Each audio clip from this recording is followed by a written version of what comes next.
So ಕೂರ್ಗಲ್ಲಿ ಒಂದು best home stay stay ಮಾಡಿದೆ ಅಂತ ಹೇಳ್ಕೊಳ್ಳೋ ಸಿಕ್ಕಾಬಟ್ಟೆ ಖುಷಿ ಆಗುತ್ತೆ. ಸೊ ಫಸ್ಟ್ ಇವತ್ತು ದಿನ ಶುರು ಮಾಡಿದ್ದು ಬಿಸಿ ಬಿಸಿ ಕಾಫಿ ಜೊತೆಗೆ. ಅದಾದಮೇಲೆ ಒಳ್ಳೆ ಬ್ರೇಕ್ಫಾಸ್ಟ್ ತಿನ್ಕೊಂಡೆ.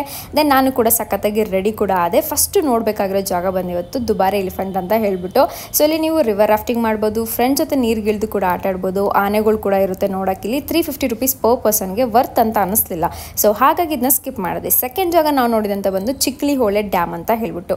ಇಲ್ಲಿ ನಿಮಗೆ ಕಾಡು ಒಳಗಡೆಯಿಂದ ಈ ಜಾಗನ ರೀಚ್ ಆಗಬೇಕಾಗುತ್ತೆ. ತುಂಬ ಬ್ಯೂಟಿಫುಲ್ ಆಗಿರುತ್ತೆ, ಎಕ್ಸ್ಪೀರಿಯನ್ಸ್ ಮಾಡಲೇಬೇಕು. ಅದಾದಮೇಲೆ ಡ್ಯಾಮಲ್ಲಿ ಸ್ವಲ್ಪನೂ ನೀರಿರಲಿಲ್ಲ, ಬಿಕಾಸ್ ಮಳೆ ಸ್ವಲ್ಪ ಕಡಿಮೆ ಇದೆ. ಮಳೆನ ಜಾಸ್ತಿ ಬಂತು ಅಂದರೆ ನೀವು ಡ್ಯಾಮ್ ನೋಡ್ತಿರೋ ಹಾಗೆ ನಯಾಗರ ಫಾಲ್ಸ್ ಥರ ಕಾಣಿಸೋದು ನನಗೆ ಪರ್ಸ್ನಲಿ ಅನಿಸ್ತು. ನಿಮ್ಗೇನು ಅನಿಸು ಅಂತ ನೀವು ಕಮೆಂಟ್ ಮುಖಾಂತರ ನನಗೆ ತಿಳಿಸ್ಬೋದು. ಆ್ಯಂಡ್ ಅಲ್ಲಿಂದ ಡೈರೆಕ್ಟಾಗಿ ನಾನು ನೆಕ್ಸ್ಟ್ ಹೋಗಿದ್ದಂಥ ಜಾಗ ಬಂದು ನಿಸರ್ಗಧಾಮ. ಇದು ಸುತ್ತಮುತ್ತ ಬರೀ ಬಿದ್ರಿಂದನೇ ಕೂಡಿರುತ್ತೆ. ಒಳಗಡೆ ನಿಮಗೆ ಸಾಕಷ್ಟು ಆ್ಯಕ್ಟಿವಿಟೀಸ್ ಇರುತ್ತೆ. ಯಾವುದೋ ರೋಪ್ ಆ್ಯಕ್ಟಿವಿಟೀಸ್ ಮಾಡಬೇಕಂದ್ರೆ 17 ಆ್ಯಕ್ಟಿವಿಟೀಸ್ಗೆ ನಿಮ್ಗೆ ಜಸ್ಟ್ 100 ರೂಪೀಸ್ ಚಾರ್ಜ್ ಮಾಡ್ತಾರೆ. ಹಾಗೆ ಬರ್ಡ್ಸ್ನೆಲ್ಲ ಎಕ್ಸ್ಪೀರಿಯನ್ಸ್ ಮಾಡ್ಬೋದು. ಆ್ಯಂಡ್ ಕೆಲವೊಂದು ಆರ್ಟ್ಸ್ ಇರುತ್ತೆ, ಹೋಟೆಲ್ಸ್ ಇರುತ್ತೆ, ಎಲ್ಲನೂ ಫೆಸಿಲಿಟೀಸ್ ಇರುತ್ತೆ. ನೀವು ಅಲ್ಲೂ ಕೂಡ ಎಂಜಾಯ್ ಮಾಡ್ಬೋದು. ಊಟ ತಿನ್ನೋ ಅಷ್ಟರಲ್ಲಿ ಆಲ್ಮೋಸ್ಟ್ 3:30 ಆಗೋಗ್ಬಿಟ್ಟಿತ್ತು. ಮನೆ ಕಡೆ ಬರೋ ಅಷ್ಟರಲ್ಲಿ ನಮ್ಮ ಕಡೆ ಸಿಕ್ಕಾಬಟ್ಟೆ ಜೋರು ಗಾಳಿ ಮಳೆ ಇತ್ತು. ಮನೆಗೆ ಬನ್ನೋ ಅಷ್ಟರಲ್ಲಿ ಕರೆಂಟ್ ಇರಲಿಲ್ಲ. ಬಿಸಿ ಬಿಸಿ ಕಾಫಿ ಬನ್ನ ತಿನ್ಕೊಂಡು ಬಟ್ಟೆ ಎಲ್ಲ ವಾಶ್ಗೆ ಹಾಕಿ ಇದನ್ನು